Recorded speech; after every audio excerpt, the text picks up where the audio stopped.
আবু জেহেল তার স্ত্রী আল্লাহর নবীর কোরআন তেলাওয়াত শুনতে শুনতে রাত্রবেলা ঘুমায় নাই, সারা রাত সজাগ ছিল। তারা কোরআন শুনতে শুনতে কাবার দেয়ালের পাশে ট্যাক লাগায়া তারা ঘুমায় পড়েছে। যখন ঘুমায় গেছে, ঘুমের মানুষ আর সজাগ পায় নাই। যখন সকালবেলা হয়েছে, ভোরের সূর্য উদয় হয়েছে, সূর্য ওঠার সাথে সাথে সূর্যের আলো যায় তাদের চেহারার মধ্যে লাগছে। হঠাৎ করে গরম ভাব পায়া আবু জেহেলের ঘুম ভাঙা গেছে। ঘুম ভাঙা দেখে দুইজনে কাবার চত্বরের পাশে ট্যাক লাগায়া লাগায় ঘুমাইতেছে। এবার আবু জেহেল তার স্ত্রী উম্মে জামিলকে ধাক্কা মেরে কয়, বেটি তুই আমার সাথে আইসস, দেখোস না সকাল হয়ে গেছে। মক্কার মানুষ দেখলে তো পিঠে চামড়া থাকবে না। আমি আসছি সাথে তুইও আসছস, তাড়াতাড়ি তাড়াতাড়ি বাড়ির দিকে ভাগো। মক্কার মানুষ দেখলে কিন্তু একজনেরও পিঠে চামড়া থাকবে না। মহিলা মানুষ, চোর যখন চুরি করে আলামত কিন্তু একটা রাইখাই যায়, ঠিক কিনা বলেন? চোর চুরি করলে যে কোনো একটা প্রমাণ রেখেই যায়। আবু জেহেলের স্ত্রী মহিলা মানুষ, রাত্রবেলা শীত ছিল, এখন তো আর অত শীত নাই, ভুলে কম্বল একটা ফালায় আরেকটা গায়ে দিয়ে দৌড়, একটা ফেলে আরেকটা গায়ে দিয়ে দৌড়। ওই দিক দিয়ে আখনাস বিন শরীফ, আবুল ওয়ালি ওতবা ওরাও রাত্রবেলা কয়, আজকে তো আবু জেহেল যাবে না, আজকে আমরা যাই। সাইবা কয়, আবুল আহাব যাবে না, আমরা যাই। আসলে আস্তে আস্তে সবাই চলে আসছে। আল্লাহ ওদেরকে বেজ্জতি করার জন্য আল্লাহ তাআলা ওদের চোখের মধ্যে ঘুম দিয়া দিছে, সব ঘুমায় পড়ছে। যখন সকালবেলা হয়েছে, এক একজন এক এক রাস্তা দিয়া দৌড় দিতে দিতে আল্লাহ তাআলার কারিশমা, চারজন যায় এক রাস্তার মুখোমুখি, ত্রিমুখী সংঘর্ষ হয়ে গেছে। আবুল ওয়ালি উতবা আবু জেহেলের দিকে তাকায় বলে, ইয়া আবা জাহেল, তুমি এখানে কি করো? আবু জেহেল বলে, বেটা আমি এখানে কি করি মানে তুই কি করস? কে আবু জেহেল, কাজটা কিন্তু ভালো হয় নাই। উতবা কয়, ভালো হয় নাই মানে? কয়, তুমি তো আইন করলা, আবার তুমি মুহাম্মাদের কোরআন তেলাওয়াত শুনতে আসছো। বলে, বেটা সোজা বাড়িতে যা। ওই দিক থেকে আখনাস বিন শরীফ আবু জেহেলের স্ত্রীর কম্বল নিয়ে, আবু জেহেল এই যে আমার কাছে কিন্তু প্রমাণ আছে, বেশি বাড়াবাড়ি করে না, সোজা বাড়িতে যাও, নাইলে কিন্তু আউট করে দিলে জনগণের মায়ের একটাও মাটিতে পড়বে না। তুমি রক্ষক হইয়া ভক্ষকের কাতারে অবতীর্ণ হয়েছো, ঠিক কিনা বলেন? তুমি আইন করেছো যাতে কেউ মুহাম্মাদের কোরআন শুনতে না যায়। তুমি তোমার স্ত্রী নিয়ে কোরআন শুনতে চলে আসছো, আমার কাছে কিন্তু প্রমাণ আছে। এই যে তোমার স্ত্রী উম্মে জামিল কম্বল একটা ফালায় আছে, তর্কে জড়ায়, আশেপাশের মানুষগুলো শুনে যাবে, আগে থেকে মান সম্মান নিয়ে ভাগি। আবু জেহেল রাগ কইরা বাড়িতে চলে আইসা তার স্ত্রীকে বকাবাদ্দা করে, এই বেটি তোর কারণে আজকে এত বড় ঘটনা ঘটলো, চাইছিলাম না তোকে নিব। উম্মে জামিল বলে, আবু জেহেল শোনো, মুহাম্মাদের যতই বিরোধিতা করি না কেন, মুহাম্মদ যেই কোরআন পড়ে সেই কোরআন শুনলে এত ভালো লাগে, এত ঘুম আসে। মুহাম্মাদের কোরআন তেলাওয়াত হলো আমার ঘুমের ঔষধ। জোরে বলেন সুবহানাল্লাহ। এবার আবু জেহেল সকালবেলা নাস্তা টাস্তা খায়া, এখন তো বিষয়টা ধামাচাপা দিতে হবে, ঠিক না? যদি মক্কার মানুষগুলো জেনে যায় তাহলে তো ওদের মান সম্মান থাকবে না। ইতিহাসের মধ্যে এসছে, আবু জেহেল সকালবেলা নাস্তে খেয়ে আখনাস বিন শরীফের বাড়িতে গেছি। আখনাস বিন শরীফ আবু জেহেলকে দেখা বলে, নেতাজি এত সকালবেলা আপনি আমার বাড়িতে আসছেন, আজকে আমার বাড়িতে আপনি সকালবেলা, গরিবের বাড়িতে হাতির পাড়া, গরিবের বাড়িতে হাতি তো আর স্বাদে পাড়া দেয় না, ঠিক কিনা বলেন? বিপদে পড়াই পাড়া দেয়। আবু জেহেল কয়, শোনো, এত লজ্জা ঠজ্জা দিও না, তোমার বাড়িতে আসছি, কেন আসছি তুমি নিজেও জানো। আখনাস বিন শরীফ বলে, হ জানি, বসেন নেতা। আচ্ছা শোনো, আমরা বারবার মুহাম্মাদের বিরোধিতা করি, আবার বারবার মুহাম্মাদের কোরআন শুনতে যাই, তুমি এটা কিভাবে দেখবা? তুমি তো আমাদের অনেক বড় আলেম, তুমি তো আমাদের সব ধর্মীয় কিতাব পড়েছো, তুমি এই বিষয়টা কিভাবে দেখবা? আখনাস বিন শরীফ বলে, আবু জেহেল শোনো, আমি আমার ধর্মীয় গ্রন্থের মধ্যে যত কিতাব পড়েছি তার মধ্য থেকে আমি জানতে পেরেছি মুহাম্মদ হলো আল্লাহর পয়গম্বর, এর মধ্যে কোনো সন্দেহ নাই। আল্লাহু আকবার। মুহাম্মদ আল্লাহর আমরা মুহাম্মাদের যতই বিরোধিতা করি না কেন, মুহাম্মদ হলো আল্লাহর নবী, আমরা তাকে ঠেকায় রাখতে পারবো না। আর কিছুদিন পরে এই মক্কার ক্ষমতা চলে আসবে মুহাম্মাদের হাতে। সুবহানাল্লাহ বলে। এই কথা জানতে পেরে মক্কার কাফেরেরা আল্লাহর নবীর উপরে আরো অত্যাচার বাড়িয়ে দিলেন, আরো নির্যাতন বাড়িয়ে দিলেন, জুলুম বাড়িয়ে দিলেন। আল্লাহর নবীকে মক্কার কাফেরেরা এত অত্যাচার শুরু করে দিলেন। এবার নবীজি চিন্তা করলেন, হায় রে, মক্কার মানুষদেরকে এত দাওয়াত দিলাম, মক্কার মানুষ কোরআনের দাওয়াত গ্রহণ করে না। আল্লাহর নবী সিদ্ধান্ত নিলেন, এখন আমি কোরআনের দাওয়াত নিয়ে তায়েফের ময়দানে যাব। কোথায় যাব? আল্লাহর নবী এবার মক্কা থেকে কোরআনের দাওয়াত দেওয়ার জন্য তায়েফের ময়দানে যান। বুক ভরা আশা নিয়ে যান যে মক্কার মানুষগুলো দাওয়াত গ্রহণ করে নাই, দেখি তায়েফের মানুষগুলো দাওয়াত গ্রহণ করে কিনা। আল্লাহর নবী বুক ভরা আশা নিয়ে তায়েফে গেলেন। তায়েফের বড় বড় নেতৃবর্গদেরকে আল্লাহর নবী কোরআনের দাওয়াত দেওয়া শুরু করলেন। তায়েফের সবচেয়ে বড় যারা নেতা, তাদের মধ্যে তিনজনকে আল্লাহর নবী দাওয়াত দিলেন। একজনের নাম হলো উয়াইনা বিন হাবিব। আল্লাহর নবী তার কাছে দাওয়াত নিয়ে গেলেন, এ শোনো, আমি আল্লাহর পয়গম্বর মুহাম্মদ সাল্লাল্লাহু আলাইহি সাল্লাম, আল্লাহ তাআলা আমাকে নবুয়ত দিয়া পাঠাইছে, আমি আল্লাহর নবী। শোনো, আমি তোমাকে দ্বীন ইসলামের দাওয়াত দেওয়ার জন্য আসছি। ওই তায়েফের নেতা, মূর্তি পূজক, তিনি আল্লাহর পয়গম্বরকে ডাক দিয়া বললেন, মুহাম্মদ শোনো, যদি তুমি আল্লাহর নবী হও, আমি যদি তোমার দাওয়াত গ্রহণ না করি তাহলে আমি ধ্বংস হয়ে যাব। আর যদি তুমি নবী না হও তাহলে তোমার মতো এমন একজন মিথ্যাবাদীর সাথে আমি কথা বলতে চাই না। বলেন নাউজুবিল্লাহ। সুতরাং তুমি আমার ধারে কাছে এসো না, আমি তোমার দাওয়াত শুনতে চাই না, আমি তোমার দাওয়াত গ্রহণ করব না। আল্লাহর নবী এক এক করে তায়েফের বড় বড় তিনজন নেতাকে দাওয়াত দিলেন।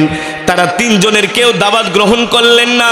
আল্লাহর নবী তায়েফের যুবকদেরকে ডাক দিয়া বললেন, ইয়া আইয়ুহাস শাবাব, এ তায়েফের যুবকেরা শোনো, এই লোকটা মক্কা থেকে আসছে, সে একজন পাগল।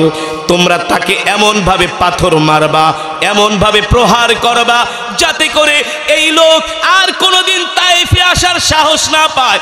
সে আমাদের ধর্মের বিরুদ্ধে, সে আমাদের মূর্তির বিরুদ্ধে কথা বলতেছে, আমরা তাকে আস্থা রাখবো না। তোমরা তার উপরে পাথর নিক্ষেপ করতে থাকো। বলেন নাউজুবিল্লাহ। যে যত বেশি মুহাম্মদকে পাথর মারতে পারবা, তাকে আমরা তত বেশি পুরস্কৃত করব। নাউজুবিল্লাহ। তায়েফবাসীরা আল্লাহর নবীর উপরে বৃষ্টির মতো পাথর নিক্ষেপ শুরু করলেন। তায়েফের যুবকেরা আল্লাহর নবীকে যেই দিকে পায় সেই দিকেই নবীর উপরে বৃষ্টির মতো পাথর নিক্ষেপ করে। এক একটা পাথরে আল্লাহর নবীর শরীর মোবারক থেকে ঝরঝর করে রক্ত পড়ে। ইতিহাসের মধ্যে আসছে 1 মাইল 2 মাইল 3 মাইল না, 5 মাইল রাস্তা আল্লাহর নবীকে দৌড়াইছে। আর তায়েফের যুবকেরা, তায়েফের মানুষগুলো নির্মমভাবে আল্লাহর নবীর উপরে পাথর নিক্ষেপ করেছে। আল্লাহর নবীর এই পাথর নিক্ষেপ দেখে আল্লাহ তাআলার ফেরেশতারা সহ্য করতে পারে না। আল্লাহর নবীর কান্নার আওয়াজ আরশে আজিম পর্যন্ত পৌঁছে গেছে। নবীর উপরে এমন পাথর মারে, এক একটা পাথরের আঘাতে আল্লাহর নবীর শরীর থেকে ঝরঝর করে রক্ত পড়ে। আল্লাহর নবীর পা মোবারকের উপরে এমন একটা পাথর মারলো। আল্লাহর নবী দাঁড়ানো ছিল, দাঁড়ানো থেকে আল্লাহর নবী বসে পড়লেন। আল্লাহর নবী আর হাঁটতে পারেন না। এবার তার পালক পুত্র যায়েদ ইবনে হারেসাকে ডাকে বলে, হারেসা খুযুয়াদি, এ যায়েদ, তুমি আমার হাত ধরো, আমি আর হাঁটতে পারি না, আমি আর দাঁড়াতেও পারি না। আল্লাহর নবী বলেন, আমি যায়েদের হাত ধরে রাখছি, এবার রাহমাতুল লিল আলামিন পা দিয়া পাড়া দিতে পারে না। তায়েফের ময়দান দিয়ে আল্লাহর নবী খুঁড়িয়ে খুঁড়িয়ে হাঁটতেছেন। আল্লাহর নবী খুঁড়িয়ে খুঁড়িয়ে হাঁটতেছেন। আল্লাহর নবী পা মোবারক দিয়া পাড়া দিতে পারে না। পুরো শরীরটা রক্তে রক্তাক্ত হয়ে গেছে। আল্লাহর আল্লাহর নবীর শরীর মোবারক রক্তে রঞ্জিত হয়ে গেছে, নবীজির জুব্বা মোবারক রক্তে লাল হয়ে গেছে। আল্লাহর নবী আর কষ্ট পায়া সামনে আর তার পা দিয়া কদম দিতে পারে না। যায়েদ ইবনে হারেসা বলেন, আমি নবীজিকে ধরে ধরে তায়েফের ময়দান দিয়ে হাঁটাচ্ছি, আর আল্লাহর নবী খুঁড়িয়ে খুঁড়িয়ে হাঁটতেছে। আল্লাহর নবী 3 দিন পর্যন্ত কিছু খায় না, পানির পিপাসায় নবীজির কলিজা শুকায় গেছে, ক্ষুধার যন্ত্রণায় নবীজি থরথর করে কাঁপতেছে। আল্লাহর নবী ডাক দিয়া বলে, যায়েদ দেখো আশেপাশে কোনো বাগান দেখা যায় কিনা, আমরা কোনো একটা গাছের নিচে যায় আশ্রয় নেই, আমরা কোনো একটা গাছের নিচে যেয়ে বসি। যায়েদ ইবনে হারেসা বলে, গো আল্লাহর নবী, উনজুর ইলাল আমাম, সামনের দিকে তাকায় দেখেন একটা আঙ্গুরের বাগান দেখা যায়। আল্লাহর নবী বলে, চলো যায়েদ, আমরা ওই আঙ্গুরের বাগানে যায় কিছুক্ষণ বিশ্রাম নেব। আল্লাহর নবী যায়েদ ইবনে হারেসার হাত ধরে ধরে ওই আঙ্গুরের বাগানের কাছে গেলেন। একটা খেজুর গাছের সাথে হেলান দিয়া আল্লাহর নবী রক্তাক্ত অবস্থায়, পুরো জামা মোবারক রক্তে ভিজে গেছে, এই অবস্থায় আল্লাহর নবী একটা খেজুর গাছের সাথে হেলান দিয়া আঙ্গুরের বাগানের পাশে বসে আল্লাহর নবী আসমানের দিকে তাকায়া, আল্লাহর নবী চোখ থেকে ঝরঝর করে পানি পড়তেছে। ওই বাগানের মালিক ছিলেন আবুল ওয়ালি উতবা, আল্লাহর নবীর আত্মীয় স্বজন, তার বাড়িও মক্কায়, কিন্তু সে মক্কা থেকে তায়েফে আসছে তার আঙ্গুরের বাগান দেখার জন্য। উতবা তাকায় দেখে আল্লাহর নবী তার বাগানের পাশে বৈশা আছে। উতবার কষ্ট লেগে গেল, হায় রে, মোহাম্মদ তো আমাদেরই আত্মীয়, মোহাম্মদ তো আমাদেরই সন্তান, মোহাম্মদ তো আমাদেরই এলাকার মানুষ, হচ্ছে আমাদের শত্রু, কিন্তু তায়েফের মানুষগুলো আল্লাহর নবীকে বেধম ভাবে অত্যাচার করেছে, পাথর নিক্ষেপ করেছে। আল্লাহর নবীর ঘোর শত্রু উতবা আল্লাহর নবীকে দেখা মায়া লেগে গেল, হায় রে, মোহাম্মদ কত ভালো মানুষ, এই ভালো মানুষটাকে তায়েফের মানুষগুলো এইভাবে পাথর মেরেছে। উতবার অনেক মায়া লাগলো আল্লাহর নবীর জন্য। উতবা তার গোলাম মালিকে ডাক দিল, এ গোলাম এদিকে আয়, এক পেয়ালা আঙ্গুর নে। আঙ্গুর নিয়া ওই যে দেখ আমার বাগানের পাশে একটা যুবক বসে আছে রক্তাক্ত অবস্থায়, ওই যুবকের কাছে যায় আঙ্গুরগুলো দিবি। উতবার গোলাম আঙ্গুরের প্লেট নিয়া আল্লাহর নবীর কাছে আসলেন, আল্লাহর নবীর হাতে আঙ্গুরের প্লেটটা উঠায় দিলেন। আল্লাহর নবী 3 দিন পর্যন্ত কিছু খায় না, রাহমাতুল লিল আলামিন, 3 দিনের ক্ষুধার্ত মানুষ, একটু পানিও নাই, একটু খাবারও নাই। আল্লাহর নবীর পানির পিপাসায় কলিজা শুকায় যাচ্ছে। একটা আঙ্গুর হাতে নিয়ে আল্লাহর নবী বিসমিল্লাহ বলে মুখে দিলেন, আল্লাহু আকবার। যখন বিসমিল্লাহ বলে আঙ্গুরটা মুখে দিলেন, উতবার গোলাম মালি বলে, কে আপনি, কোত্থেকে এসছেন, কি আপনার পরিচয়? আপনি বিসমিল্লাহ বলে আঙ্গুর মুখে দিলেন। বলে, আমার বাড়ি মক্কা, তোমার বাড়ি কোথায়? বলে, আমার বাড়ি হলো নিনাওয়া শহরে। তোমার বাড়ি যদি নিনাওয়া শহরে হয়, ওই নিনাওয়া শহরে আমার একজন ভাই আছে। বলে, আপনার ভাইয়ের নাম কি? বলে, আমার ভাইয়ের নাম হলো ইউনুস বাত্তা আলাইহিস সালাম। আল্লাহু আকবার। আপনি ইউনুস আলাইহিস সালামকে কিভাবে চিনেন? সে তো আমাদের নবী। বলে, কেন চিনবো না? ইউনুসও নবী, আমিও নবী। আল্লাহু আকবার। পয়গম্বর ইউনুসও নবী, আমিও নবী। বলে, বলেন কি, আপনি নবী, এর সম্বন্ধে আপনার কাছে কোনো দলিল আছে কিনা? সুবহানাল্লাহ বলেন, আরো জোরে বলেন সুবহানাল্লাহ। আল্লাহ নবী ডাক দিয়া বলে, আমার নাম হলো মুহাম্মদ ইবনে আব্দুল্লাহ। সুবহানাল্লাহ। মা কানা মুহাম্মাদুন আবা আহাদিম মির রিজালিকুম ওয়ালাকিন রাসূলুল্লাহি ওয়া খাতামান নাবিয়্যিন। আমি শেষ নবী, আমার পরে আর কোনো নবী আসবে না। বলে, আপনি যে শেষ নবী, কোনো প্রমাণ আছে? সুবহানাল্লাহ বলে, কি প্রমাণ চাও? বলে, আপনি শেষ নবী, একটা প্রমাণ দেখাও। আল্লাহ নবী তার জামা মোবারক খুলে ডান বাহুর মধ্যে আল্লাহ তাআলা খতমে নবুয়তের একটা সিল, একটা মোহর মেরে দিয়েছে। দেখো, আমার শরীর মোবারকের দিকে তাকায় দেখো, আমি যে শেষ নবী, আমার রব আমার শরীরের মধ্যে খতমে নবুয়তের সিল মেরে দিয়েছে। আমার পরে আর কোন নবী এই পৃথিবীতে আসবে না। উতবার গোলাম মালি এই দৃশ্য দেখা তার চোখ দিয়া ঝরঝর করে পানি পড়তেছে। সুবহানাল্লাহ। আল্লাহর নবীর দিকে তাকায় বলে, ও আল্লাহর পয়গম্বর, আমাকে একটু অনুমতি দিবেন? আপনার কপালে আমি একটা চুমু খাবো। আমি আপনার কপালে কি খাবো? আঙ্গুর পাঠানোর আগে আবার উতবা তার গোলামকে ডাক দিয়া বলছে, শোন, ওই যে যুবক দেখছস, দেখতে শুনতে চাঁদের চেয়েও সুন্দর। আমার নবী ছিলেন চাঁদের চেয়েও, আমার নবী চাঁদের চেয়েও সুন্দর। চাঁদের কলঙ্ক আছে, আমার নবীর কলঙ্ক নাই। ঠিক কিনা বলেন? কেমন সুন্দর, কেমন সুন্দর। আম্মা জান আয়েশা রাদিয়াল্লাহু তাআলা আনহা বলেন, আল্লাহর নবী যখন অন্ধকার রাত্রিতে আমার ঘরে আসতো, আমার ঘরে কোনো আলোর দরকার হতো না, কুপির দরকার হতো না। সুবহানাল্লাহ। নবীজি এত সুন্দর ছিলেন। নবীজি যখন হাসি দিতেন তখন নবীজির গাল মোবারক গুলো বেদেনার মতো লাল হয়ে যেত। এত সুন্দর ছিলেন আমার নবী। উতবা ডাক দিয়ে কয়, শোন, ওই যে যে যুবক, তারে কিন্তু আমি ভালো করে চিনি, সে কিন্তু আমাদের ভাতিজা, কিন্তু সে হলো একটা জাদুকর। নাউজুবিল্লাহ। নিজে আঙ্গুর দেয় আবার নিজে জাদুকর করে, কারণ সে জানে আল্লাহর নবী সত্য নবী। যদি তার গোলাম আবার নবীর হাতে হাত রেখে কালেমা পড়ে মুসলমান হয়ে যায়, এই কারণে আগের থেকে বলে দেয়, শোন, ওই যুবকরে আঙ্গুর দিবি, কিন্তু তার সাথে কোনো কথা বলবি না। কয় কেন? কয় তার সাথে কথা বললে তুমি তার জন্য পাগল হয়ে যাবা। কয় কেন? কয় সে মানুষকে জাদু করে, তার সাথে কথা বললেই মানুষগুলো পাগল হয়ে যায়, যুবকগুলো তার জন্য পাগল হয়ে যায়। সুবহানাল্লাহ বলেন। আসলে কেন পাগল হয়? পাগল হয় এই কারণে, আমার নবী তো আল্লাহর নবী, রহমাতুল লিল। আমার নবীর কোরআন শুনলে পাগল হয়ে যায়, আমার নবীর ব্যবহারে মানুষ মুগ্ধ হয়ে যায়। ঠিক করে বলেন? আঙ্গুর দিয়া চলে আসবি, বেশি কথা বলবি না। তো উতবার গোলাম মালি বলে, আপনাকে আমি একটা চুমু দিব। নবীজির কপালে চুমু দিলেন।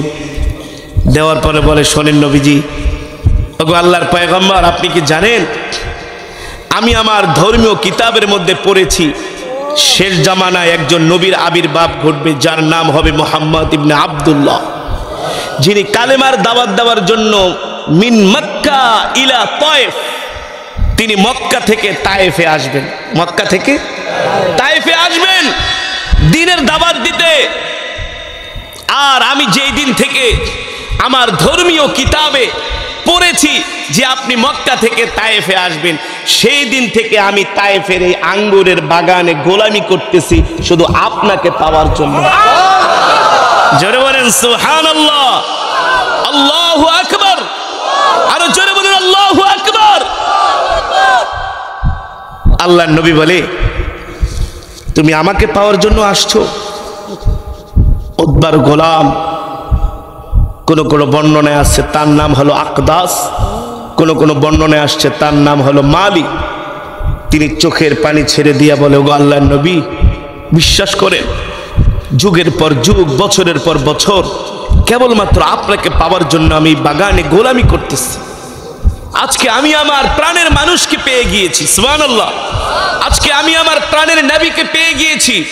ওগো নবীজি, আপনি আর দেরি করবেন না, আপনি এখনই আমাকে কালেমা পড়িয়ে মুসলমান বানিয়ে দেন। আল্লাহর নবী ওই যুবককে কালেমা পড়ে মুসলমান বানিয়ে দিলেন। দূর থেকে উতবা দেখতেছে তার গোলাম নবীজির সাথে খুব গল্প করতেছে। ডাক দিছে, তালিয়া শাবাব, এ বেটা এদিকে আয়। বলছিলাম না এই লোক হলো একটা জাদুকর, তুই তার সাথে কি কথা কস, তার সাথে কি পীড়িতের আলাপ করস, এত কথা কেন? এই যুবকের সাথে উতবার গোলাম ডাক দিয়া বলে, শোনেন, আপনি আমার দুনিয়ার মনিব হতে পারেন, আমি যাকে পাওয়ার জন্য যুগের পর যুগ, বছরের পর বছর এই আঙ্গুরের বাগানে গোলামি করতেছি, আমি কিন্তু আমার প্রাণের মানুষকে পেয়ে গিয়েছি। প্রাণের মানুষকে পেয়ে গিয়েছিস মানে? বলে, যাকে আঙ্গুর দিয়ে আসছি, আপনি যাকে আঙ্গুর দিলেন আপনি তাকে চিনেন নাই, আমি তাকে ঠিকই চিনেছি।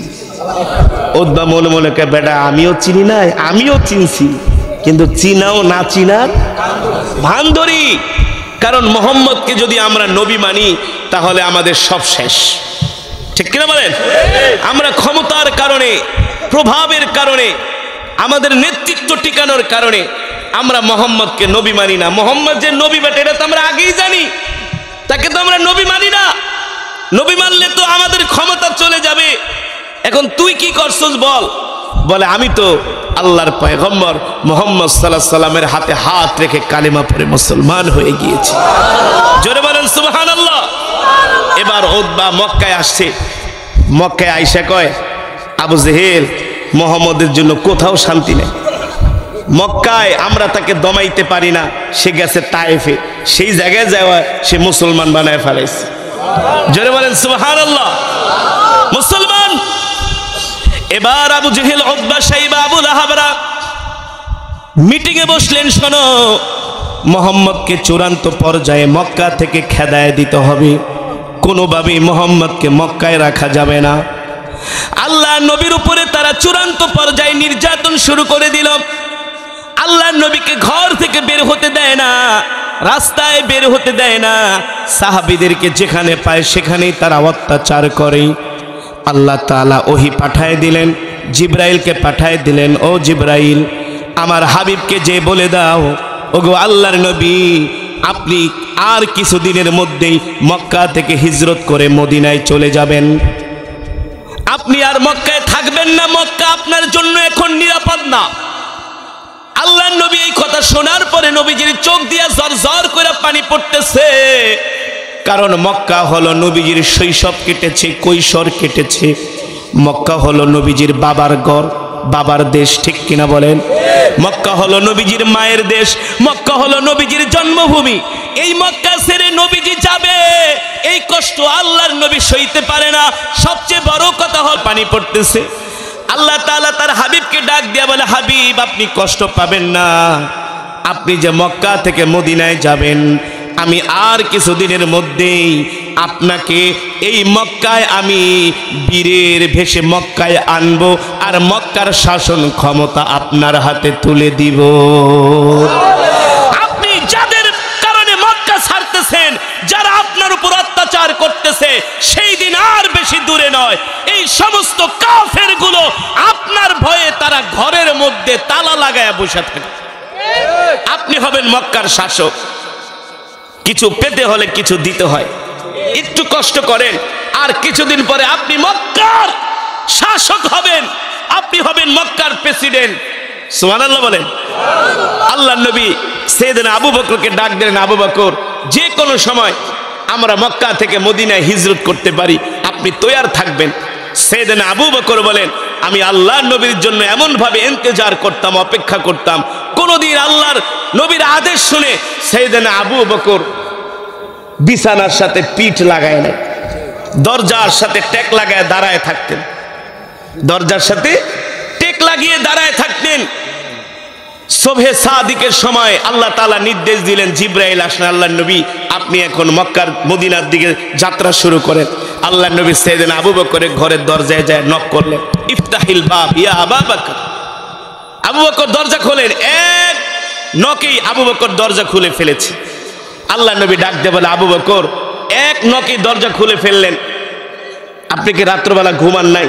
ওগো আল্লাহর নবী শুধু আজকে যেই দিন থেকে আপনি বলেছেন মক্কা থেকে মদিনায় হিজরত করতে হবে, সেই দিন থেকে আমি আবু বকর দরজার সামনে দাঁড়ায় দাঁড়ায় ট্যাক লাগায় লাগায় ঘুমাইতাম, বিছানার সাথে আমার পিঠ লাগাই নাই। যদি আমি ঘুমায় যাই আর আমার নবী যদি দরজায় নক করে, আমার যদি খুলতে দেরি হয়, আমার নবী কষ্ট পাবে। কি ভালোবাসা ছিল আল্লাহর নবীর প্রতি, ঠিক কিনা বলেন? তিনি আবু বকর তার এমনি হন নাই, আবু বকর সিদ্দিক তো আর এমনি হন নাই, আল্লাহর নবীর জন্য তার জান মাল সবকিছু কোরবানি করে দিয়েছে। এবার আল্লাহর নবী সাইয়েদনা আবু বকর মিন মক্কা ইলাল মদিনা, মদিনার দিকে যাত্রা শুরু করলেন। সাইয়েদনা আবু বকর বলেন, আল্লাহর নবীর সাথে হাঁটতেছি, একদিন, দুই দিন, তিন দিন, 4 দিন, 5 দিন, এক সপ্তাহ পার হয়ে গেছে। যত খাবার ছিল, পানি ছিল, সব শেষ হয়ে গেছে। পাহাড়ি পথ, আঁকাবাঁকা পথ, মরুভূমির পথ, কত বড় বড় ভয়ঙ্কর ভয়ঙ্কর প্রাণী পাহাড়ের পাদদেশে, জঙ্গলে, সেগুলোর পাশ দিয়ে দিয়ে হেঁটে যেতে হয়। সাইয়েদনা আবু বকর বলে, দেখি আল্লাহর নবী হাঁটতে পারে না, ক্লান্ত হয়ে গেছে। শক্ত পাথরের উপরে আল্লাহ নবী পাড়া দিছে, শক্ত পাথর। এমনিই তো রৌদ্রের তাপে পাথর আগুনের মতো গরম হয়ে যায়, রৌদ্রের তাপে পাথর কি হয়ে যায়, আরো বেশি গরম হয়। আল্লাহ তাআলা জাহান্নামীদেরকে জাহান্নামে পাথরের গরম দিয়া শাস্তি দিবে, কারণ পাথরকে গরম করলে সেই পাথর আরো বেশি উত্তপ্ত হয়ে যায়। তো যারা সৌদি আরবে গেছে, যারা গেছেন মক্কা মদিনায়, তারা জানেন সৌদি আরবে কেমন গরম, ওর উপরে যদি আবার থাকে পাথর কেমন গরম হয়। সাইয়েদনা আবু বকর বলে আল্লাহ নবী যখন শক্ত পাথরে পাড়া দেয়, নবীজির পায়ের বরকতে শক্ত পাথর তুলার মতো নরম হয়ে যায়। শুধু নরম হয় না, পাথর আল্লাহ নবীকে ডাক দেয়, আসসালামু আলাইকা ইয়া রাসূলুল্লাহ। আল্লাহ নবী বলে পাথর সালাম দিলা? বলে সালাম দিব না। কারণ কেন সালাম দিব না? আপনি কি মনে করেছেন আপনাকে কি আমরা চিনি নাই? আপনি শুধু মানুষের নবী না, আপনি আমাদেরও নবী, আপনি আমাদেরও নবী। সাইয়েদনা আবু বকর বলে গাছগুলো নবীজিকে সালাম দেয়, আসসালামু আলাইকা ইয়া রাসূলুল্লাহ। আল্লাহ নবী ডাক দিয়ে বলে গাছ সালাম দিলা? বলে সালাম কেন দিব না? আপনি মনে করেছেন আপনাকে আমরা চিনি নাই? আপনি শুধু মানুষের নবী না, আপনি আমাদেরও নবী। আল্লাহু আকবার। ওগো নবী, আপনাকে দেখতে পেরেছি, আমরা ধন্য হয়ে গেছি। আকাশের মেঘমালা আমার নবীর মাথার উপরে ছায়া দেয়, নবীর গায়ে রৌদ্রের তাপ লাগতে দেয় না। এবার আল্লাহর নবী ক্লান্ত হয়ে গেছেন, ক্ষুধার্ত অবস্থায় সাইয়েদনা আবু বকরের দিকে ডাক দেয়া বলে, আবু বকর আনা আতশানুন জিদ্দান। আবু বকর, পানির পিপাসায় কলিজা শুকিয়ে যাচ্ছে, কোনো পানি ঠানি আছে কিনা, খাবার দাবার আছে কিনা? সাইয়েদনা আবু বকর বলে, ওগো আল্লাহর নবী, খাবার দাবার রসদপত্র যা নিয়ে আসছিলাম সব শেষ হয়ে গেছে। আল্লাহ নবী ডাক দেয়া বলে, আবু বকর, যদি খাবার দাবার শেষ হয়ে যায় তাহলে দেখেন এই মরুভূমির মধ্যে কোনো ঘর বাড়ি পাওয়া যায় কিনা। আমরা যদি কোনো ঘর বাড়ি পাই সেইখানে যাই একটু আশ্রয় নিব, ওই বাড়িতে আমরা মেহমানদারি গ্রহণ করব, ওই বাড়িতে আমরা মেহমান হব। যখন রৌদ্র কমে যাবে আবার বিকালবেলা যাত্রা শুরু করব। সাইয়েদনা আবু বকর বলে, আল্লাহ নবী যখন এই কথা বললেন আমি অবাক হয়ে গেলাম। এই মরুভূমির মধ্যে ঘর বাড়ি তো দূরের কথা, এখানে তো কোনো মানুষ বসবাস করার সাহস পায় না, আবার ঘর বাড়ি আসবে কোত্থেকে? সাইয়েদনা আবু বকর বলেন, আল্লাহ নবীর জবান মোবারক দিয়ে যেহেতু এই কথা বের হয়েছে, নিশ্চয় এর মধ্যে কারণ আছে। জোরে বলেন সুবহানাল্লাহ। সাইয়েদনা আবু বকর বলে, আল্লাহি রব্বিল কাবা, রবের কাবার কসম খেয়া বলি, 10 কদম দিতে না দিতেই দেখি মরুভূমির মধ্যে একটা ঘর দেখা যায়। সুবহানাল্লাহ। আমি আনন্দে আত্মহারা হয়ে আল্লাহর নবীকে ডাক দিয়া বললাম, ওগো আল্লাহর নবী, উনজুর ইলাল আমাম, সামনের দিকে তাকায় দেখেন ওই যে একটা ঘর দেখা যায়। সাইয়েদনা আবু বকর বলে, আমার কাছে মনে হয় ওই ঘরটা অনেক দূর, কিন্তু আল্লাহর নবী যখন আমাকে বললেন চলেন আবু বকর আমরা ওই বাড়িতে যাইয়া মেহমানদারি গ্রহণ করব, আল্লাহর নবী বলার সাথে সাথে আমার কাছে মনে হলো চোখের পলকে আমরা ওই বাড়ির সামনে চলে আসলাম। সাইয়েদনা আবু বকর বলে, আমার কাছে মনে হলো অনেক দূর, কিন্তু আল্লাহর নবী আমার হাত ধরে বলে চলেন। আমার কাছে মনে হলো চোখের পলকে কয়েক মাইল পথ 1 সেকেন্ডের মধ্যে চলে আসলাম। এবার আল্লাহর নবী ঘরের দরজার সামনে গেছে।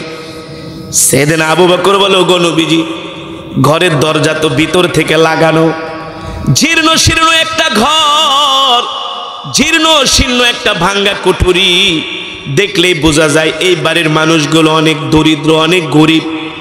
ঘরের অবস্থা ভালো না, বাড়ির অবস্থাও ভালো না, ভিতর থেকে ঘরের দরজা নক করা। আল্লাহ নবী বললেন, আবু বকর যান যান ঘরের দরজা নক করেন। সাইয়েদনা আবু বকর ঘরের দরজা নক করলেন। একবার, দুইবার, তিনবার নক করার পরে ঘরের দরজা খোলে না। চতুর্থবারের সময় ভিতর থেকে একটা আওয়াজ আসতেছে, কে গো তোমরা, কোত্থেকে আসছো? সাইয়েদনা আবু বকর বলে, জিতু মিনাল মক্কা ইলাল মদিনা, আমরা মক্কা থেকে আসছি, মদিনায় যাব। মক্কা থেকে আসছো, মদিনায় যাবা, ভালো কথা, আমার বাড়িতে কেন? বলে আমরা দুইজন পথিক, আমাদের কাছে খাবার দাবার যা ছিল সব শেষ হয়ে গেছে, তোমার ঘরে যদি কোনো খাবার থাকে আমাদেরকে একটু খাবার দাও, একটু মেহমানদারি করো।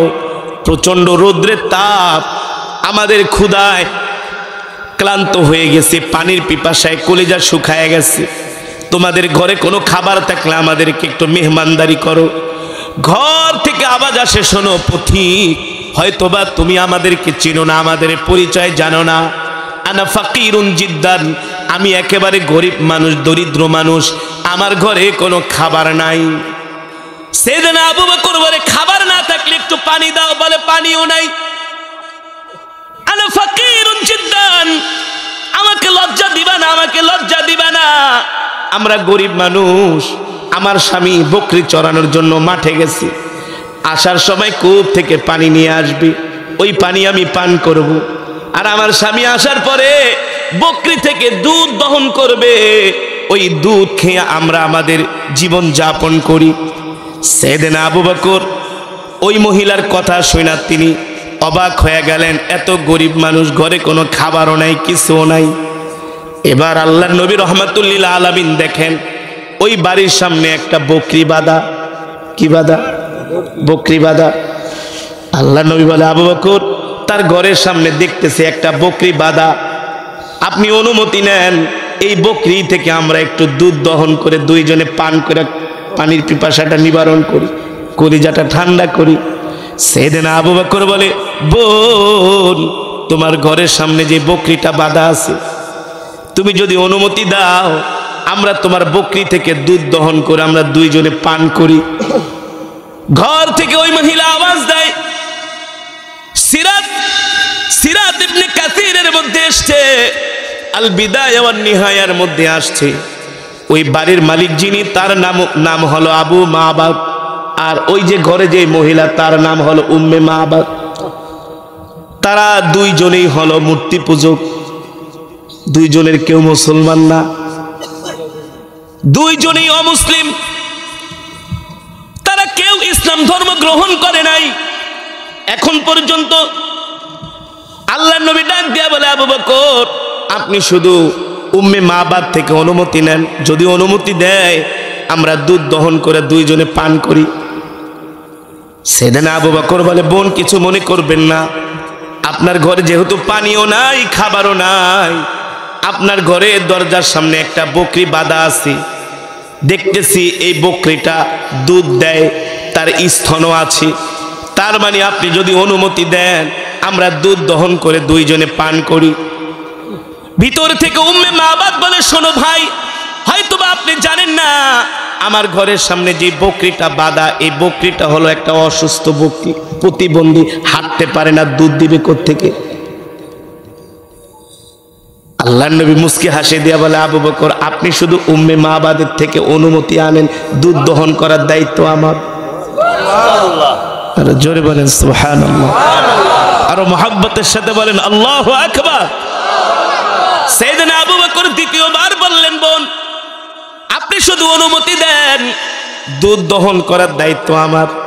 মহিলা বলে, পারবা না, আসলেই তো সম্ভব, কিন্তু তিনি তো জানে না তার বাড়িতে আজকে কে আসছে, তিনি হলেন রহমাতুল্লিল আলামিন। আল্লাহু আকবার।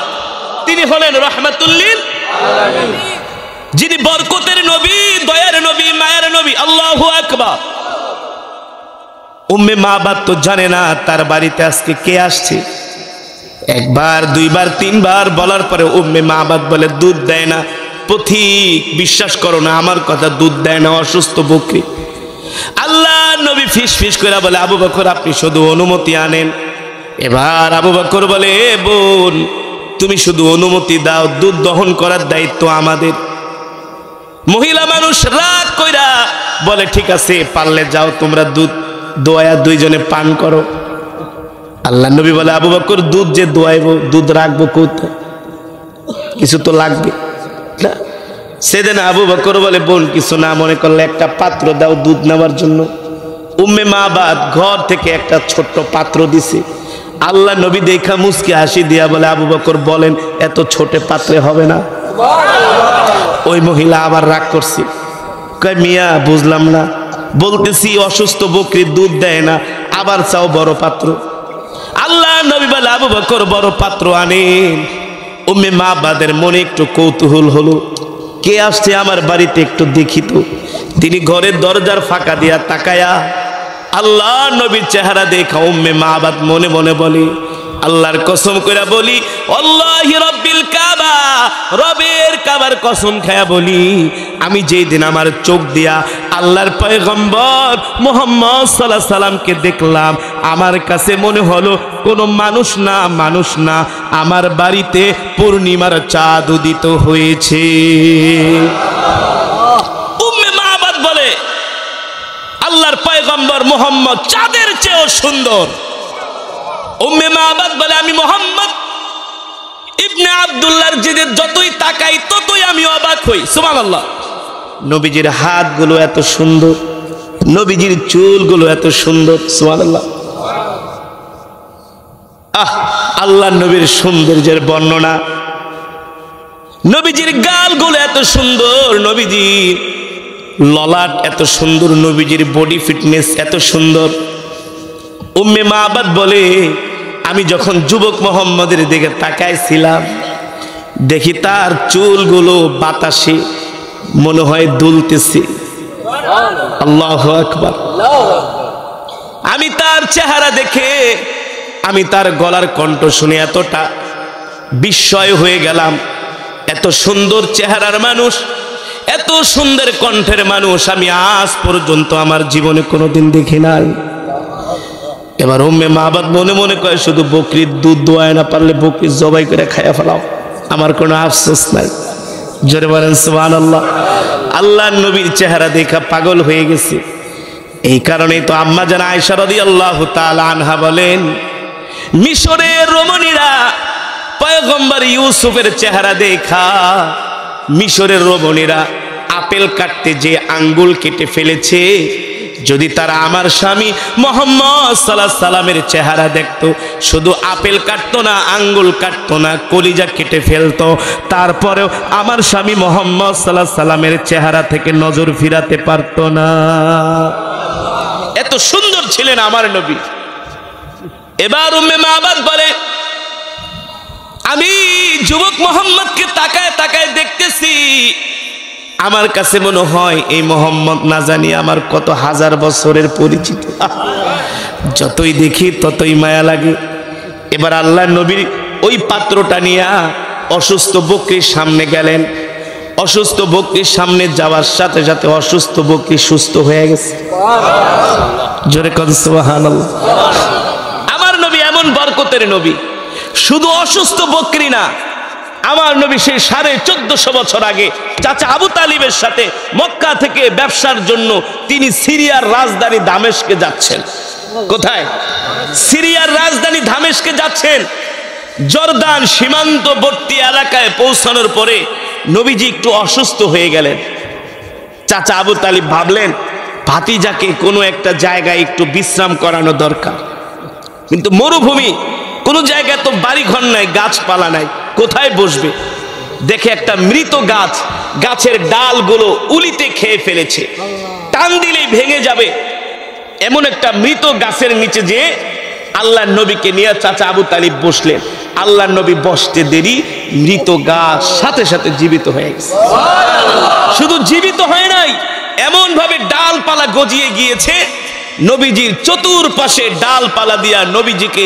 এই কোরআন শুধু মসজিদের মধ্যে সীমাবদ্ধ রাখার কিতাব নয়, আল্লাহর কসম করে বলি, এই কোরআন শুধু মসজিদের মধ্যে সীমাবদ্ধ রাখা, মাদ্রাসা খানকার মধ্যে সীমাবদ্ধ রাখার কিতাব নয়। এই কোরআন শুধু মিলাদ পড়ার কিতাব নয়, এই কোরআন শুধু খতম পড়ার কিতাব নয়। কথা বলেন? এই কোরআন শুধু সংসদে 5 মিনিট কোরআন তেলাওয়াত কইরা সংসদ অধিবেশন শুরু করবে আর সব কথাগুলো চলবে আল্লাহর কোরআনের আইনের বিরুদ্ধে। এই জন্য আল্লাহ কোরআন নাজিল করে নাই। কথা বলেন? আল্লাহ কোরআনে বলছেন আলা লাহুল খালকু ওয়াল আমর তাবারাকাল্লাহু রাব্বুল আলামিন। নবী মক্কার কাফেররা আপনাকে ধমক দেয়, মক্কার কাফেররা আপনাকে হুমকি দেয়, নবী আপনি কি জানেন না এই দুনিয়া আমার, আসমান আমার, জমিন আমার? কথা বলে না কেন? সূর্যের মালিক কে? আসমানের মালিক কে? কোরআনে আছে কি আছে না? রাতের মালিক কে? দিনের মালিক কে? কোরআনে আছে কি আছে না? ইন্না ফি খালকিস সামাওয়াতি ওয়াল আরদি ওয়াখতিলাফিল লাইলি ওয়ান নাহার ওয়াখতিলাফিল লাইলি ওয়ান নাহার লাআয়াতিল লিউলিল আলবাব। আল্লাহ রাব্বুল আলামিন বলেন, নবী দুনিয়ার মানুষদেরকে বলে দেন, রাত আর দিনের মাঝে যে পার্থক্য, রাত্রবেলা সূর্যে আলো দেয় না, দিনের বেলা সূর্যে আলো দেয়, ঠিক কিনা বলেন? এই রাতের মালিক আমি আল্লাহ, রাত্রবেলা সূর্যের আলো বন্ধ করে দেই যাতে করে দুনিয়ার মানুষ ঘুমাইতে পারে, আবার দিনের বেলা সূর্যের আলো দেই যাতে দুনিয়ার মানুষগুলো কাজ কারবার করতে পারে, ঠিক কিনা বলেন? আল্লাহ তাআলা বলেন, নবী সূর্যের মালিক আমি আল্লাহ, চন্দ্রের মালিক আমি আল্লাহ, আসমানের মালিক আমি আল্লাহ, জমিনের মালিক আমি আল্লাহ। এই যে দুনিয়ার মানুষগুলো যেই অক্সিজেন গ্রহণ করে, দুনিয়ার মানুষগুলো যেই অক্সিজেন ব্যবহার করে, এই অক্সিজেন পৃথিবীর কোন রাজা বাদশার দেওয়া অক্সিজেন না। এই অক্সিজেন কার? জোরে বলেন কার? আপনাদের এলাকার পাশ দিয়া বিশাল একটা মেঘনা নদী বয়ে গিয়েছে, এই নদীটা কে কাটাইছে? কে? Hulagu Khan, Genghis Khan, Bhutto Khan, Ayub Khan. এই নদী কি বঙ্গবন্ধু কেটে দিয়েছেন? জিয়াউর রহমান, এরশাদ, প্রধানমন্ত্রী কেউ নয়। এই নদী কেটে দিয়েছেন কে?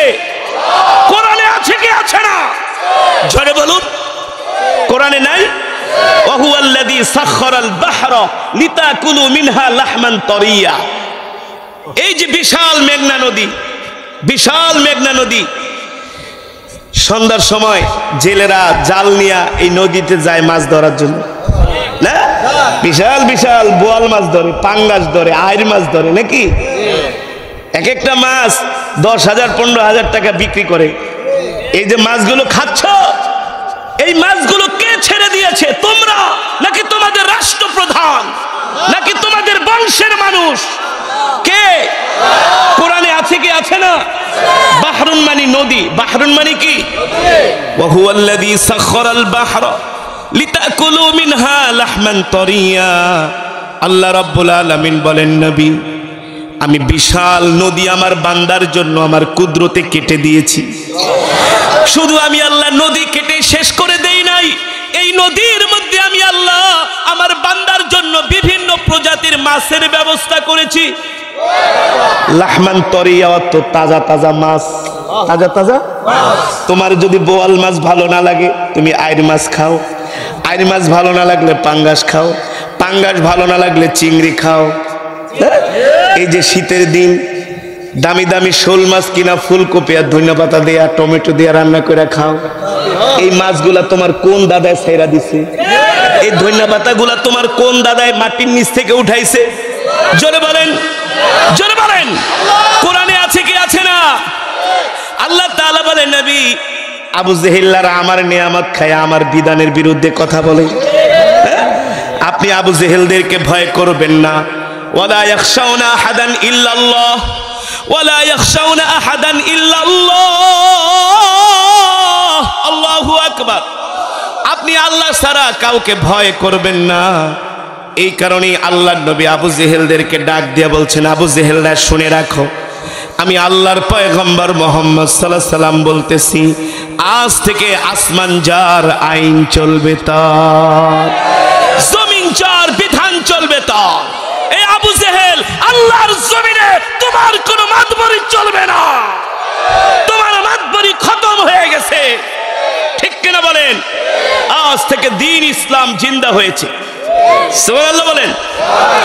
আল্লাহর নবী মক্কার কাফেরদের সামনে দ্ব্যর্থহীন কণ্ঠে কোরআনের কথা বলার কারণে, তাওহীদের কথা বলার কারণে, রিসালাতের কথা বলার কারণে মক্কার কাফেরেরা আমার নবীর বিরুদ্ধে এমন শত্রুতামি শুরু করে দিল, এমন ষড়যন্ত্র শুরু করে দিল, এমন চক্রান্ত শুরু করে দিল। মক্কার কাফেরেরা বড় বড় লিডারেরা মিটিং এ বসছে, এ শোন আমরা মুহাম্মাদের সাথে কোনোভাবেই পারতেছি না, একদিকে মক্কার বিশাল পরাশক্তি ক্ষমতাধর ব্যক্তিরা, আর একদিকে একমাত্র আমার নবী একা। সুবহানাল্লাহ। আমার নবীর কাছে কোনো অস্ত্র নাই, আমার নবীর কাছে কোনো গোলা বারুদ নাই, আমার নবীর কাছে কোনো সৈন্য সামন্ত নাই, আমার নবীর কাছে আছে শুধু আল্লাহর কোরআন। কি একটা কোরআন আছে। সুবহানাল্লাহ বলেন। আল্লাহর নবী যখন কোরআনের তেলাওয়াত করে, এই তেলাওয়াত শোনার জন্য মক্কার যুবকেরা আল্লাহর নবীর ঘরের পাশে ভিড় জমায়। সুবহানাল্লাহ বলেন। হেমিলনের বাঁশিওয়ালা যখন বাঁশি বাজিয়েছিল, শুধু মানুষ পাগল হয় নাই, ইঁদুরও পাগল হয়ে গেছে, অনেক জীবজন্তুরা পাগল হয়ে গেছে। ইতিহাস আজও বলে হেমিলনের বাঁশিওয়ালার পিছনে বাঁশির সুর শুনে কত মানুষ যে আজও পর্যন্ত নিখোঁজ হয়ে গেছে। এর পরিচয় আজ পর্যন্ত কেউ বের করতে পারে নাই, কোথাও তারা উদাও হয়ে গেছে। যদি তারা এক বাঁশির সুরে এমন পাগল হয়, তাহলে এই কোরআন হলো আমার আল্লাহর জবানের কালাম। আর আল্লাহ আমার নবীকে যেই কণ্ঠ দিয়েছেন, সেই কণ্ঠ হলো পৃথিবীর সবচেয়ে শ্রেষ্ঠ কণ্ঠ। ঠিক কিনা বলেন? মক্কার যুবকেরা তো আর এমনি এমনি পাগল হয় নাই, আল্লাহর নবীর কোরআনের তেলাওয়াত শুনে পাগল হয়েছে। সুবহানাল্লাহ বলেন। আর জোরে বলেন সুবহানাল্লাহ। এবার নবীজির কোরআনের তেলাওয়াত শুনে মক্কার কাফেরেরা, মক্কার যুবকেরা আল্লাহর নবীর হাতে হাত রেখে তারা কালেমা পড়ে মুসলমান হয়ে যাচ্ছে। আবু জেহেলের মাথা খারাপ হয়ে গেল। আবু জেহেল দেখলো মক্কার যুবকরা নবী মুহাম্মাদের জন্য পাগল হয়ে গেছে। সুবহানাল্লাহ। এবার আবু জেহেল আইন করলো, আজ থেকে কেউ মুহাম্মাদের কোরআন তেলাওয়াত শুনতে যেতে পারবে না। কেউ যদি মুহাম্মাদের কোরআন শুনতে যায়, তাহলে তার বিরুদ্ধে আমরা অ্যাকশন নিব। কি অ্যাকশন? কি অ্যাকশন? তাকে আমরা এই মক্কা থেকে বের করে দিব, অথবা তাকে যাবজ্জীবন কারাদণ্ড দিব। মুহাম্মাদের কোরআন তেলাওয়াত কেউ শুনতে যেতে পারবে না। এই আইন করলো মিস্টার আবু জেহেল। মিস্টার আবু জেহেল আইন করলো। রাত্রবেলা ঘুমায় আছে, যখন রাত 2টা বাজে, দেখেন আল্লাহ তাআলা বলেন, ওয়ামাকারু ওয়ামাকারাল্লাহ ওয়াল্লাহু খায়রুল মাকিরিন। নবী, মক্কার কাফিরেরাও ষড়যন্ত্র করে, আর আমি আল্লাহ তাদের ষড়যন্ত্রের বিরুদ্ধে পাল্টা ব্যবস্থা গ্রহণ করি। মক্কার কাফিরদের ষড়যন্ত্র আল্লাহ তাআলার কাছে ধরাশায়ী হয়ে যায়। সুবহানাল্লাহ বলে। আল্লাহর নবী রাত্রবেলা, রাত যখন 2টা বাজে, নবীজি বাইতুল্লাহ তাহাজ্জুদের মধ্যে কোরআনুল কারীমের তেলাওয়াত করে। আবু জেহেল ঘড়ির দিকে তাকায় আছে, যখন দেখে রাত 2টা বেজে গেছে, আবু জেহেল ঘুমায় না, বারবার ঘড়ির দিকে তাকায়। আবু জেহেলের স্ত্রী উম্মে জামিল বলে, আবু জেহেল রাত 2টা বাজে ঘুমান না কেন? আবু জেহেলের মনের ইচ্ছা হলো, মনের আকাঙ্ক্ষা হলো, আজকে তিনি কোরআনের বিরুদ্ধে আইন করেছে, আজকে কেউ কোরআন শোনার জন্য, আল্লাহর নবীর কোরআন শোনার জন্য কেউ যাবে না। এই সুযোগে একা একা আবু জেহেল আল্লাহর নবীর কোরআন তেলাওয়াত শুনবে। ওরা কোরআনের বিরুদ্ধে আইন করত, আবার ওরাই নবীজির কোরআন শুনতে যেত।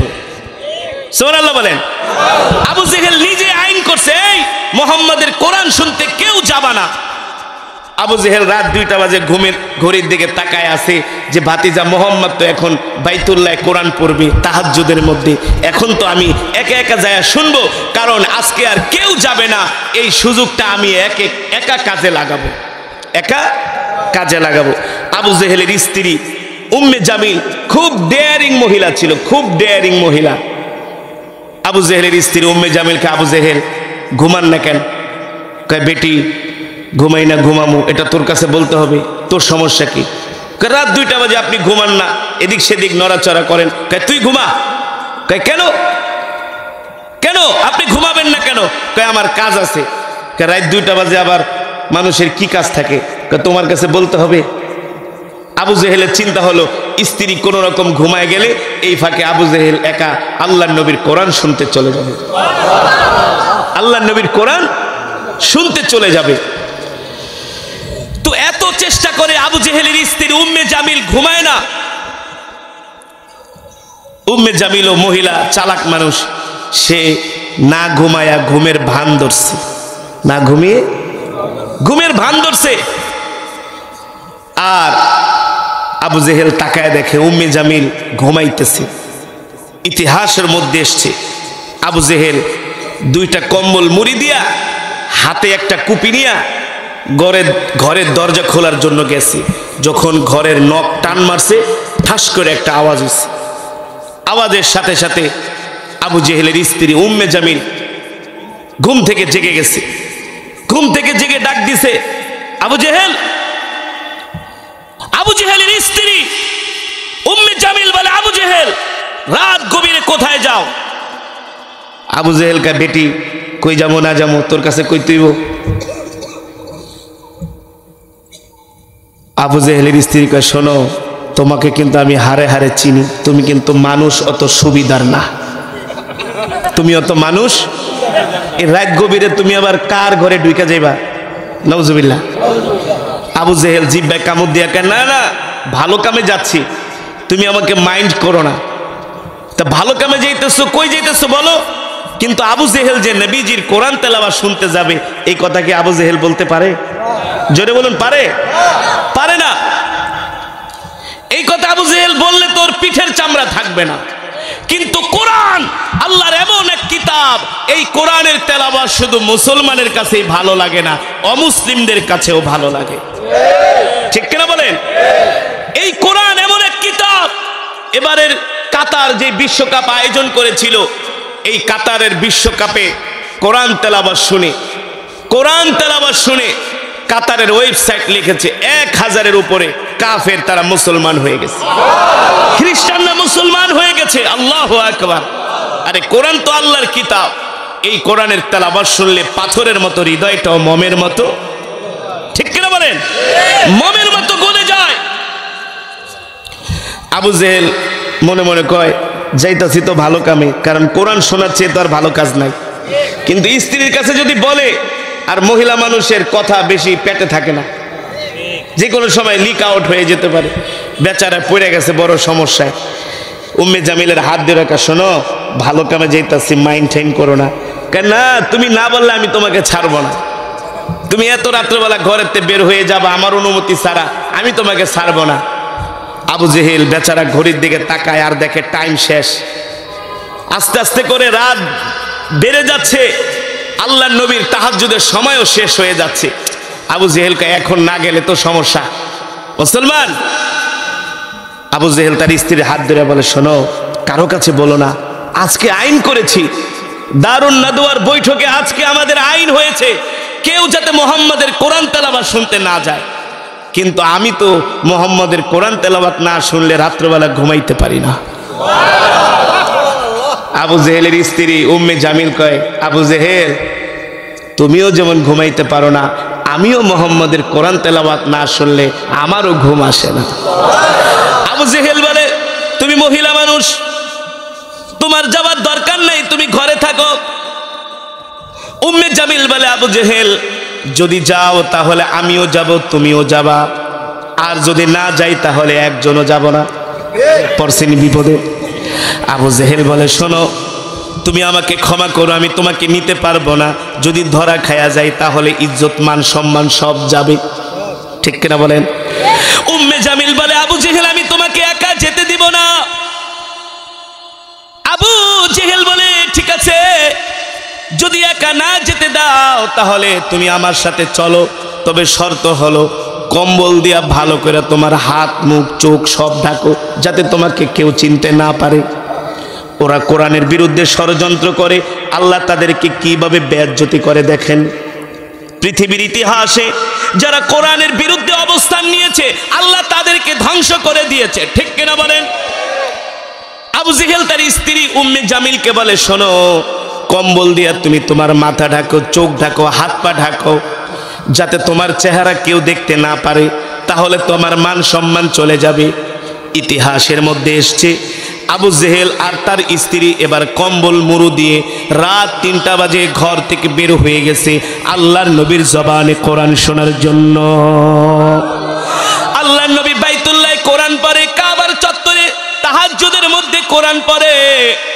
আবু জেহেল আর তার স্ত্রী উম্মে জামিল দুইজন আল্লাহর নবীর, তারা দুইজনে আল্লাহর নবীর কোরআন শোনার জন্য বাইতুল্লাহর চত্বরে যে একটা একটা দেয়ালের সাথে ট্যাক লাগায়া তারা বসে বসে কোরআন শুনতেছে। আল্লাহর নবীর কোরআন তেলাওয়াতের সুরের মূর্ছনায় তাদের ঘুম চলে আসছে। কোরআন শুনলে এমনি ঘুম আসে, ঠিক কিনা বলে? অনুনাজ্জিলু মিনাল কোরআনি মা হুয়া আউযু বিল্লাহি মিনাশ শাইতানির রাজীম।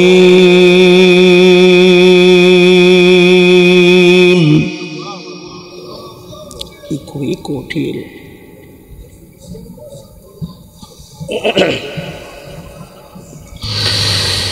বিসমিল্লাহির রহমানির রহিম।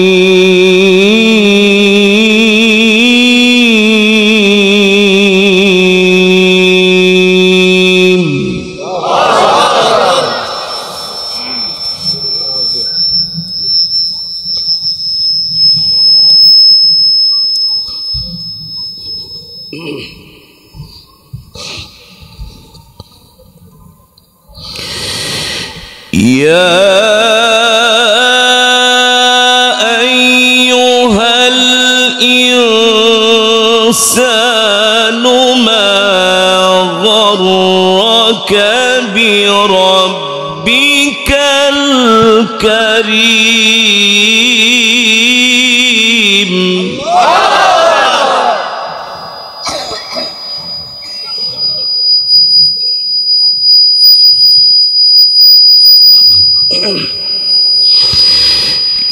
يا أيها الإنسان ما غرك بربك الكريم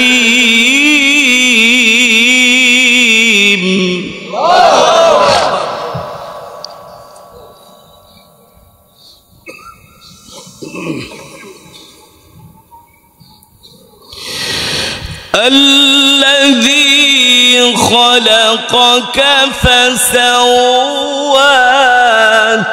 فعدلك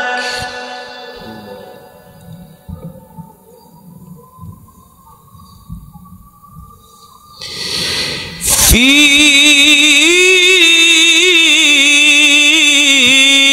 أي صورة ما شاء ركبك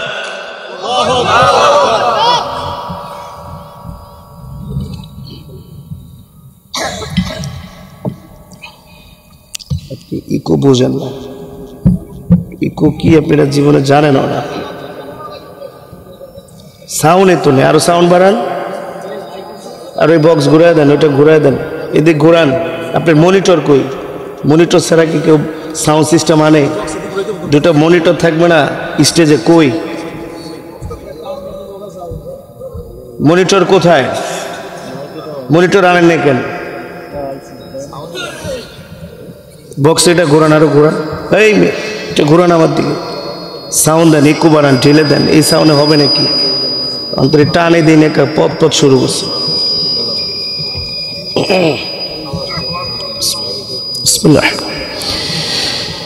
في أي صورة ما شاء ركبك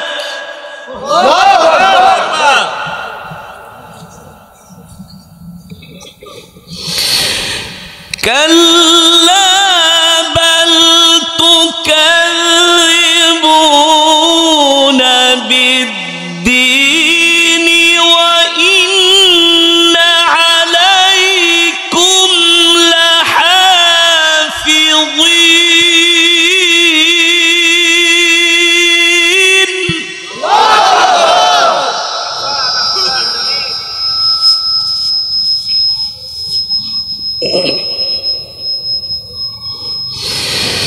كراما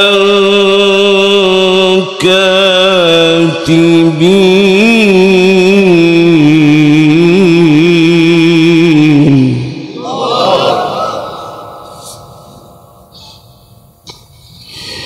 كراما كاتبين كراما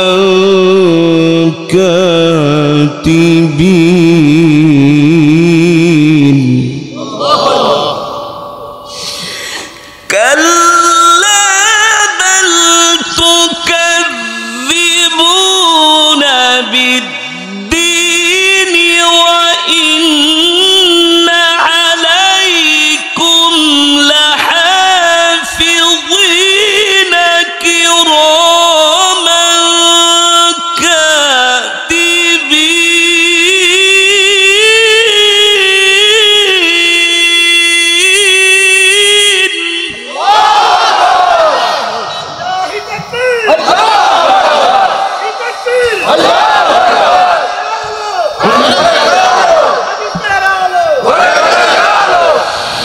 كراما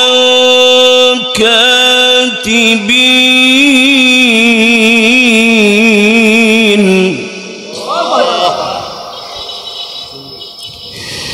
كراما كاتبين يعلمون ما تفعلون كراما كاتبين يعلمون ما تفعلون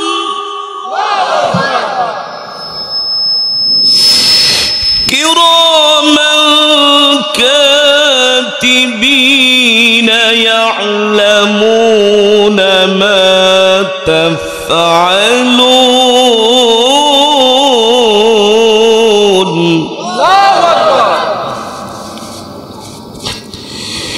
إن الأبرار لفي نعيم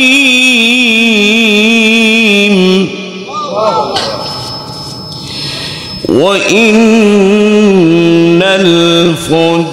الفجار لفي جحيم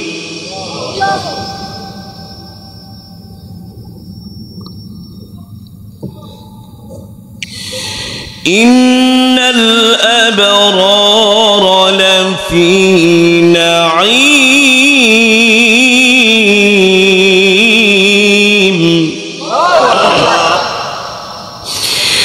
إن الأبرار لفي نعيم وإن الفجار لفي جحيم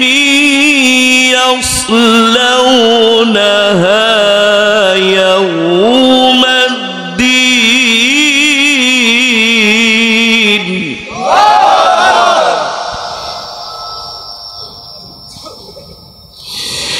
إن الأبرار لفي نعيم وإن الفجار لفي جحيم يصلونها يوم الدين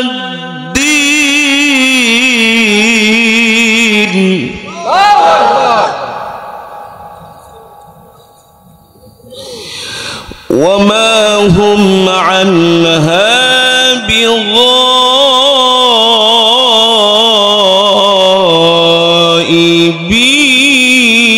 بغائبين وما هم عنها بغائبين وما أدراك ما يوم الدين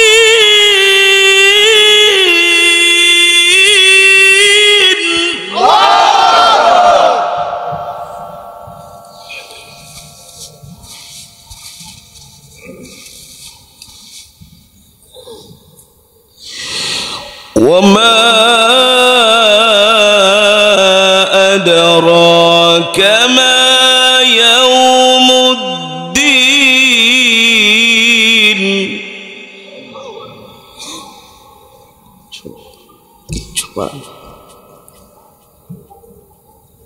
সাউন্ড আরো কমছে আগে 2 টন দেওয়াতে আরো গেছে 6 বছর ধরে মাইক ফালতু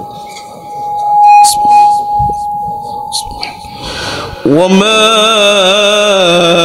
أدراك ما يوم الدين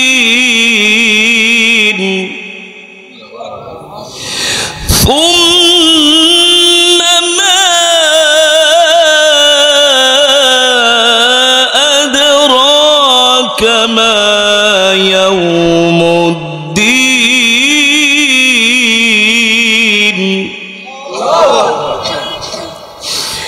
وما أدراك ما يوم الدين ثم ما أدراك ما يوم الدين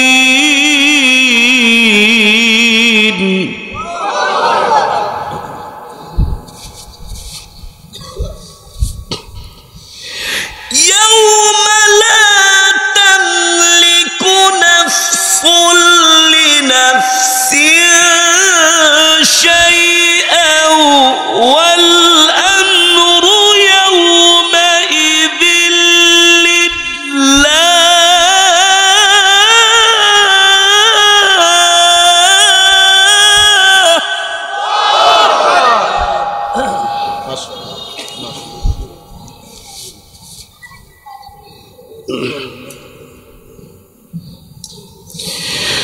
يوم لا تملك نفس لنفس شيئا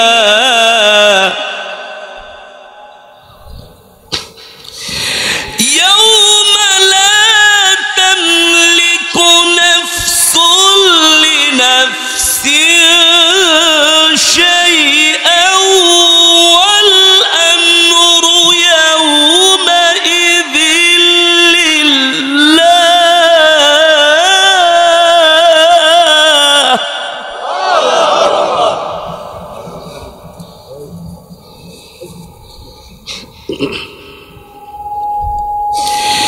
يوم لا تملك نفس لنفس شيئا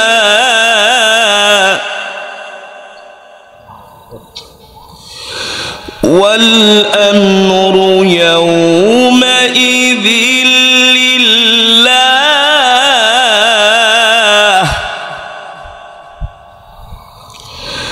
والأمر يومئذ لله والأمر يومئذ لله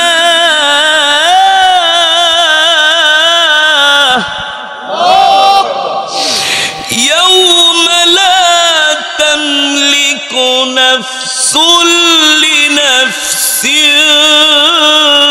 شيئا والأمر يومئذ لله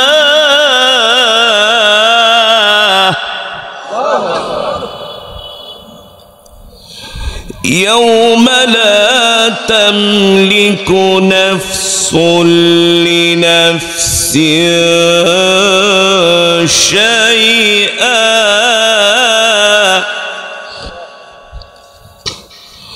والأمر يومئذ لله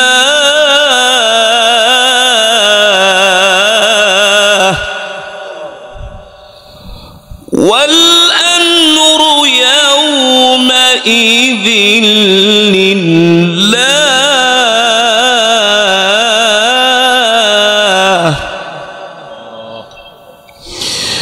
الله أكبر ولله الحمد بسم الله الرحمن الرحيم قل هو الله.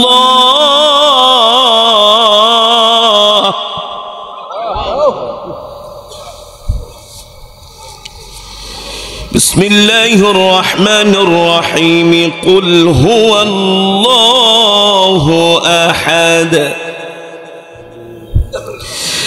الله الصمد لم يلد ولم يولد ولم يكن له كفوا أحد.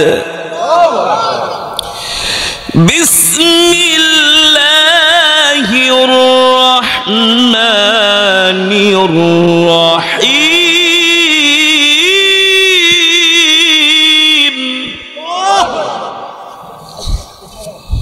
بسم الله الرحمن الرحيم قل هو الله